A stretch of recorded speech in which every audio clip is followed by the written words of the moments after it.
ভোর 4টে থেকে মুখের মধ্যে জ্বলে যাচ্ছে, তো কী জন্য যাচ্ছে আমি কিছু বুঝতে পারছি না। এত জ্বালা করছে যে আমার ঘুম ভেঙে গেছে। তো সকাল সকাল স্নান করে নিয়েছি। স্নান করে নিয়ে দেখো অ্যালোভেরা গাছের পাতা কাটতে এসেছি।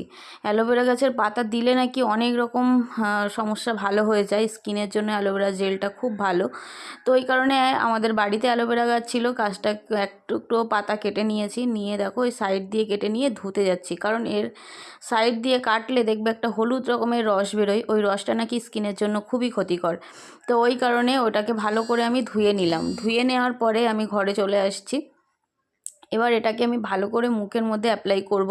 তো প্রথমে উপরের খোসাটাকে ভালো করে ছাড়িয়ে নিচ্ছি, আর নখ দিয়ে অ্যালোভেরা গাছের জেলটা আমি বার করে নিলাম। চামচ দিয়ে বার করে নিলে হয়, কিন্তু যেহেতু অল্প একটু জায়গায় মুখের এই 4 সাইডটা আমার জ্বলে যাচ্ছে, তো ওই কারণে ভালো করে আমি মুখের মধ্যে দেখো দিয়ে নিলাম।